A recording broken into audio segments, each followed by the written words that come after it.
नमस्कार, स्वागत है आपका शहर दिन भर में। मैं हूं आपके साथ में नुपुर जारुलीजन। बुलेटिन में सबसे पहले बात करेंगे लाटा की लॉटरी की, जो कि जयपुर के नए मेयर बन गए हैं। और इसके बाद आपको बताएंगे एक वोट की कीमत। फिर बात होगी ऐसे भ्रष्टाचार की जिसने गरीबों के निवाले पर डाका डाला है। और इसके बाद बात होगी शातिर ठग की, जो कि पुलिस की गिरफ्त में है। बात क्राइम कंट्रोल के लिए विशेष मुहिम की भी करेंगे और आपको बताएंगे कि कैसे पुलिस गांवों की रखवाली करेगी। बात एक खास फोन की भी करेंगे जिसमें सिग्नल जैसी कोई भी प्रॉब्लम नहीं आएगी। बुलेटिन में सर्दी रिटर्न्स की भी बात की जाएगी।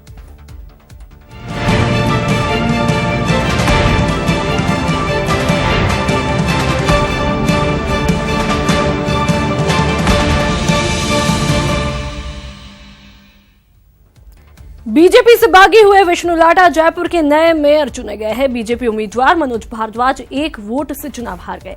लाटा की जीत के गहरे मायने निकाले जा रहे हैं। जयपुर को मिला नया महापौर, चुनाव में बीजेपी को करारी मात। कामयाब रही कांग्रेस की रणनीति, लाटा की लगी लॉटरी, बीजेपी में दरार। 18 बीजेपी पार्षदों की क्रॉस वोटिंग, सत्ता से बीजेपी को झटके पर झटके लग रहे हैं। प्रतिष्ठित जयपुर नगर निगम के महापौर के उपचुनाव में बीजेपी के आधिकारिक उम्मीदवार को करारी मात मिली है। बीजेपी के आधिकारिक उम्मीदवार मनोज भारद्वाज को बीजेपी के ही बागी उम्मीदवार विष्णु लाटा ने मात दे दी है। विष्णु लाटा ने मनोज भारद्वाज को एक वोट से मात दी। 90 पार्षद ही तो इसीलिए तो मेयर बनाऊं मैं। आप बताओ, इसीलिए मैं कह रहा था मैं बनूंगा। अब 90 ने बनाया, 45 ने बनाया, 40 ने बनाया, महापौर बन गया। मैं आपके सामने हूँ। हम सिर्फ जयपुर का विकास, चौमुखी विकास करना चाहते हैं। किसी भी पार्टी के मतभेद से नहीं, जनता को पूर्ण रूप से राहत देने के उद्देश्य से काम करेंगे निगम। आपको बताएंगे महापौर के चुनाव का पूरा गणित, लेकिन पहले आपको बताते हैं कि कौन है विष्णु लाटा और उनकी जीत का सूबे की सियासत पर क्या असर होगा। विष्णु लाटा 2014 में बीजेपी से पहली बार पार्षद बने। जयपुर के मुहाना से सरपंच रह चुके हैं लाटा। सांसद रामचरण बोहरा के करीबी माने जाते हैं लाटा। 2014 में डिप्टी मेयर पद के लिए जताई थी दावेदारी। विष्णु लाटा लाहौटी के कार्यकाल के दौरान भी कर चुके हैं बगावत। सांगानेर विधानसभा सीट से टिकट के लिए भी लाटा कर चुके हैं दावेदारी। कठिन संघर्ष में जिस तरह से विष्णु लाटा ने जीत दर्ज की, उससे जयपुर के साथ ही सूबे की सियासत के बदले समीकरण का पता चल रहा है। 18 बीजेपी पार्षदों की क्रॉस वोटिंग के भी कई मायने हैं। इस जीत में कांग्रेस की रणनीति कारगर रही। कांग्रेस के 18 पार्षदों ने न सिर्फ बीजेपी के बागी उम्मीदवार विष्णु लाटा को वोट दिए, साथ ही बीजेपी के भी 18 पार्षदों को पार्टी लाइन से हटने के लिए मनाया। लोकसभा चुनाव के पहले इस जीत ने बीजेपी का मनोबल घटाया है और कांग्रेस का आत्मविश्वास बढ़ा है। विष्णु लाटा का मेयर बनने का प्रभाव लोकसभा चुनाव पर भी पड़ेगा। खास बात यह है कि लाटा को सांसद रामचरण बोहरा का करीबी माना जाता है। इस चुनाव ने बीजेपी की दरार को साफ कर दिया है, क्योंकि इस जीत से बीजेपी संगठन दो फाड़ दिखा। पार्टी संगठन के आदेश की बीजेपी पार्षदों ने अवहेलना कर दी। आपको बता दें कि जयपुर नगर निगम में कुल पार्षदों की संख्या बीजेपी के 63, कांग्रेस के 18, अन्य 9। विष्णु लाटा को 45 पार्षदों का साथ मिला तो मनोज भारद्वाज केवल 44 मत ही अपने नाम कर पाए। बहरहाल विष्णु लाटा को शहर का मुखिया बनाकर कांग्रेस ने बीजेपी को करारा झटका दिया है। देखना होगा कि बीजेपी अपनी इस हार से कुछ सबक सीखती है और क्या कांग्रेस मिशन 25 के लिए ऐसी ही और रणनीति से बीजेपी को झटका देगी। जयपुर से दीपक व्यास की रिपोर्ट। जयपुर के मेयर की एक वोट से जीत के साथ ही प्रदेश की सियासत में सिर्फ एक वोट की कहानी फिर याद आ गई है।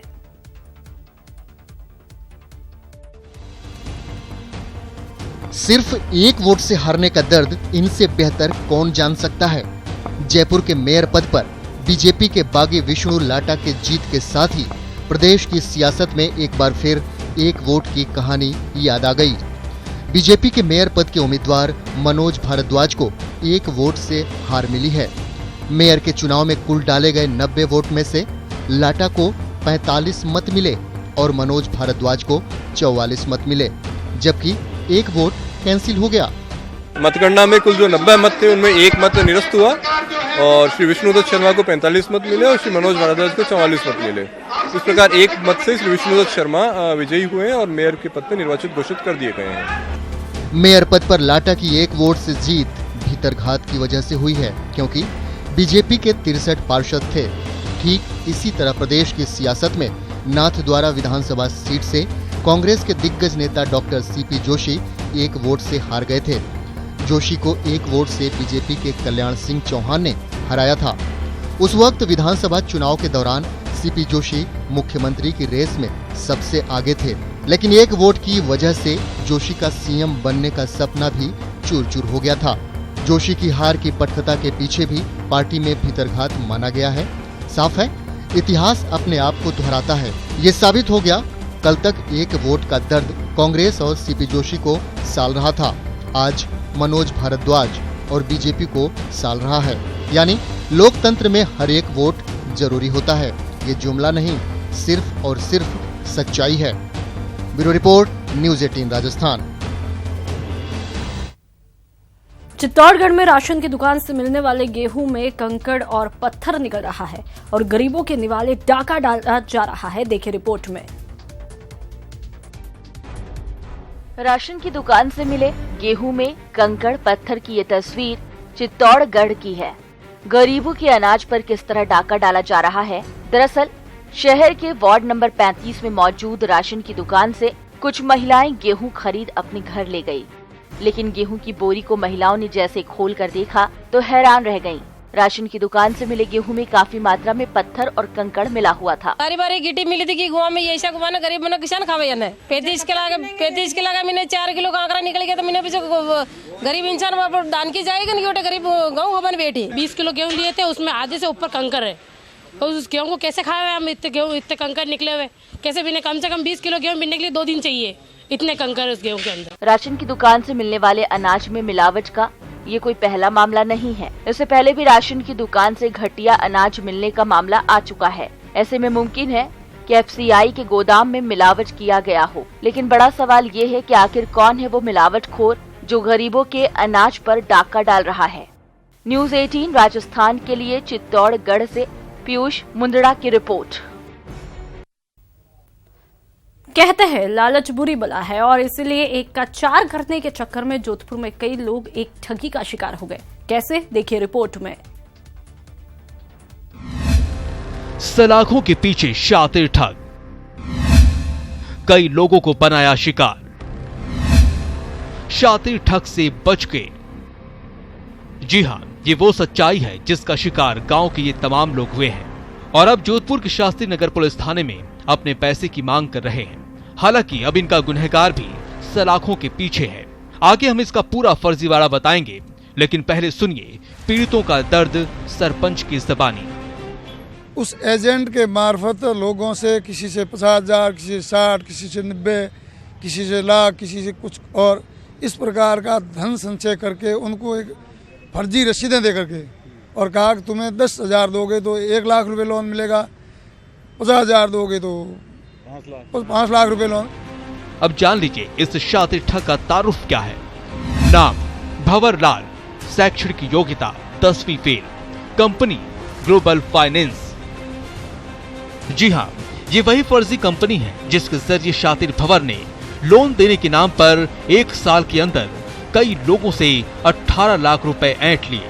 भंवर लाल इतना शातिर था कि वो लोगों से फीस लेकर उन्हें रसीद भी देता था।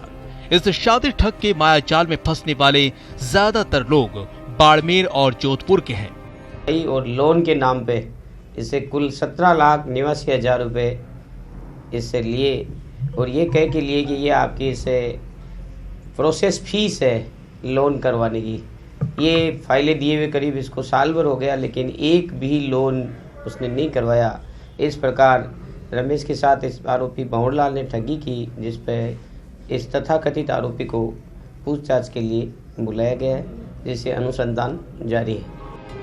सलाखों के पीछे पहुंचे शातिर ठग का अंदाजा भी पीड़ितों को उस वक्त हुआ जब 1 साल बाद उन्हें लोन नहीं मिला और अब थाने में ये तमाम पीड़ित इस आस में खड़े हैं कि पुलिस इनकी लुटी रकम लौटाएगी।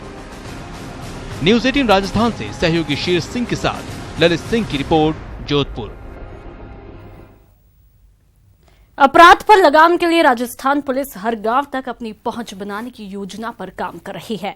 इस योजना के तहत हर गांव में एक चौकीदार ग्राम रक्षक की नियुक्ति की जाएगी, जिससे हर गांव की खबर पुलिस महकमे तक पहुंचती रहेगी और पुलिस का काम आसान हो जाएगा। देखिए रिपोर्ट में। क्राइम कंट्रोल के लिए पुलिस की विशेष मुहिम। 35,000 गांवों में नियुक्त होंगे पुलिस चौकीदार। जानकारी देना, काम में सहयोग करने की होगी जिम्मेदारी।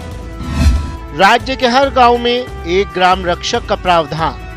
ग्राम रक्षक है, ये हमारे पुलिस के संबंधित गांवों से या ग्राम पंचायत से जिस स्तर पर भी वो होते हैं वहाँ पर ध्यान रखना, हमें सूचना देना, हम जाएं तो हमारे कार्य में सहयोग करना, उनकी काफ़ी सारी ड्यूटीज़ उसमें ऑलरेडी परिभाषित हैं।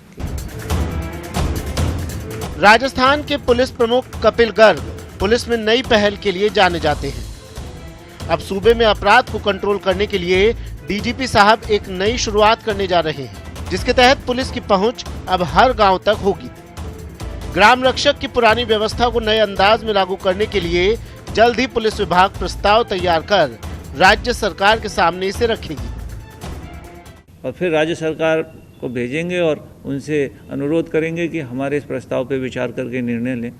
हमारी इच्छा ये है कि हमसे गांव में, हर गांव में एक व्यक्ति जुड़े जो हमें हर समय की सूचना मिलती रहे और कोई बात बढ़ने से पहले हमें पता रहे। इस प्रस्ताव के तहत पहले फेज के करीब 35,000 गांवों में ग्राम रक्षक को नियुक्त किया जाएगा, जिनका काम गांव से जुड़ी खबरों पर नजर रखना और उसकी रिपोर्ट करना होगा।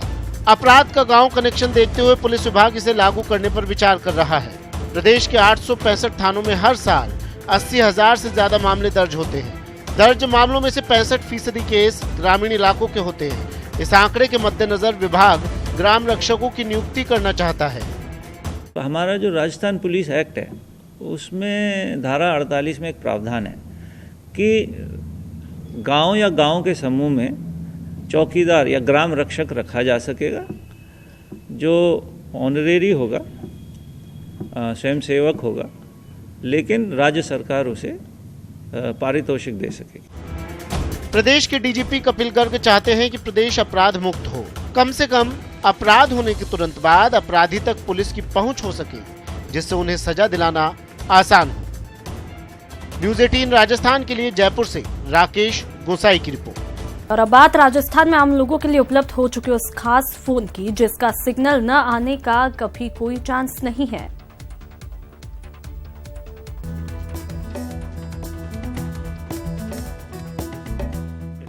ये आम नहीं, खासम खास फोन है।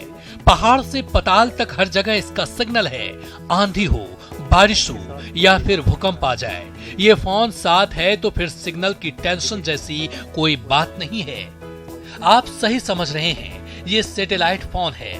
वही सैटेलाइट फोन जिसका इस्तेमाल अब तक सिर्फ और सिर्फ सेना, रेलवे और आपदा प्रबंधन टीम के चुनिंदा लोग किया करते थे और अब जो राजस्थान के आम लोगों के लिए उपलब्ध है। कॉमन मैन के लिए हमने यहाँ पे दिया है। इवन जयपुर के कस्टमर है जिनको दिया है और एक कस्टमर की अभी रिसेंटली, तो 2 तो प्राइवेट उपभोक्ता है। खास लोगों का सैटेलाइट फोन आम हो चुका है। आइए अब आपको बता दें ये फोन खास क्यों है। सैटेलाइट फोन 24 घंटे 7 दिन काम करता है। हर मौसम, हर जगह इसका सिग्नल आता है। किसी भी परिस्थिति में इसका सिग्नल कट नहीं होता। सैटेलाइट फोन सीधे सैटेलाइट से कनेक्ट होता है। इस फोन से किसी भी फोन पर बात कर सकते हैं। इमरजेंसी में बस एक नंबर से मैसेज चला जाएगा। अब ये फोन इतना खास है तो लाजमी है इसका कॉल रेट भी खास होगा। आइए बताते हैं आप ये फोन किस तरह हासिल कर सकते हैं और इसके इस्तेमाल के लिए आपको कितना पे करना होगा। सैटेलाइट फोन प्रीपेड और पोस्टपेड उपलब्ध है। फिलहाल पोस्टपेड सिर्फ सरकारी विभागों के लिए उपलब्ध है। आम लोगों के लिए इस वक्त प्रीपेड सैटेलाइट फोन ही उपलब्ध है। आम लोगों के लिए आउटगोइंग और इनकमिंग कॉल रेट 35 रुपए प्रति मिनट है। सरकारी विभागों के लिए आउटगोइंग और इनकमिंग कॉल रेट 25 रुपए प्रति मिनट है। सैटेलाइट फोन से मैसेज भेजने के लिए भी आम लोगों को 35 रुपए खर्च करने होंगे। अगर आप रिमोट एरिया में काम करते हैं या फिर शौकिया से फोन खरीदना चाहते हैं तो फिर ये सुन लीजिए, फोन लेते वक्त आपको कितना पे करना होगा। कस्टमर को सबसे पहले तो हैंडसेट की कीमत प्लस कुछ टॉक टाइम, जो कि हम 15,000 रुपये का टॉक टाइम शुरू में 1 साल के लिए हम मान के चलते हैं, तो इनिशियली उसको करीब 1,24,000 का डिपॉजिट उसको करना होता है। तो अगर आप भी 1,24,000 रुपए खर्च कर सकते हैं तो फिर ये फोन आपका हो सकता है और फिर कहीं से भी कभी भी कॉल कर सकते हैं, वो भी बिना सिग्नल जाने के डर से। राकेश शर्मा, न्यूज 18, राजस्थान, जयपुर। लोकसभा चुनाव में मिशन 25 को लेकर चल रही कांग्रेस अजमेर सीट पर जीत की रणनीति तैयार कर रही है। इसके लिए पार्टी नए सिरे से संगठन को मजबूत करने की कवायद में जुट गई है।